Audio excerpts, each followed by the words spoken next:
महानंदा, मैं 3 दिन तक तुम्हारे घर में रहकर देखूंगा। अगर तुमने इस शिवलिंग की सही आराधना करी, इस शिवलिंग को कुछ नहीं हुआ, तो मैं ये कड़ा तुम्हारे पास रखूंगा, वरना मैं वापस। महानंदा ने कहा, वैश्य के रूप में, पणिये के रूप में भगवान शंकर वैश्या के घर में रहने लगे 3 दिन तक। प्रथम रात्रि थी, मेरे ओघड़दानी विश्राम कर रहे थे, वैश्या के घर में आग लग गई। जैसे ही महानंदा के घर में आग लगी, महानंदा के यहाँ जितने जीव जंतु थे सबके लिए दरवाजा खुल गए, सब भाग गए। और जो सोने का कड़ा रखा था जिसमें शिवलिंग था, जो सोने का कड़ा रखा था जिसमें शिवलिंग था, वो शिवलिंग का कड़ा पूरा जलकर राख हो गया, पूरा जल गया, पूरा गल गया। अब तो महानंदा की आंख में जल भर गया, महानंदा की आंख में जल।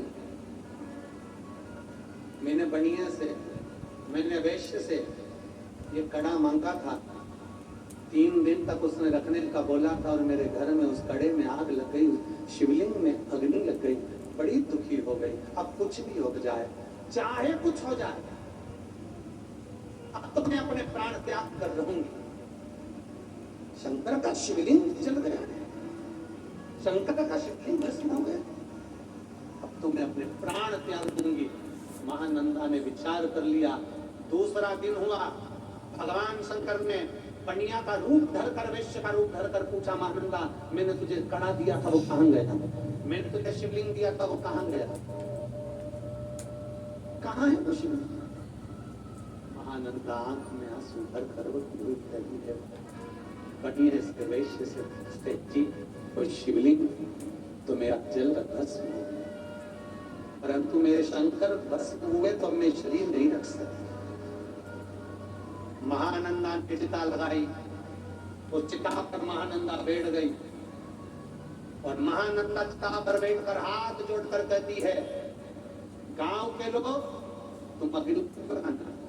मैंने अगर मेरे दिल से, बचपन से मैंने देवदेव महादेव की आराधना करी है, तो इसमें अग्नि अपने आप जलेगी।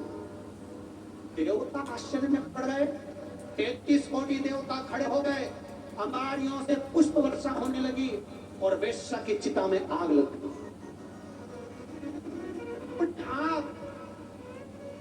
वैश्या की चिता में जैसी आग लगी, आग लगते से भगवान शंकर ने गंगा की धार अपनी जटा में से छोड़ दी।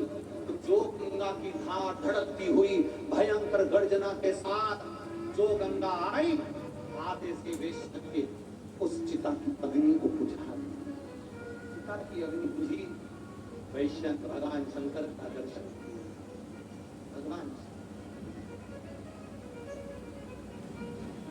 भगवान शिव का दर्शन वैश्य ने जैसे किया, दर्शन करते थे वैश्य हाथ जोड़कर कहती है, बाबा आप? शिव जी कहते हैं, मैंने शंकर जी कहते हैं, तू मेरे कैलाश धाम पर रहे। महानंदा, महानंदा कहती, मैंने मंत्र नहीं जपा, मैंने तब साधना नहीं करी, मैंने तप नहीं किया, मैंने साधना नहीं की, मैंने मंत्र नहीं जपा, मैंने आराधना नहीं करी, मैं कहीं नहीं जा पाई, ना तीर्थ कहीं ना साधना करी। फिर मेरे भोलेनाथ प्रसन्न कैसे हो गए? शंकर भगवान कहते हैं, महानंदा, तूने भले मंत्र ना पढ़ा, साधना न करी, तप ना करा, तू तीर्थ ना गई, पर महानंदा तूने अपने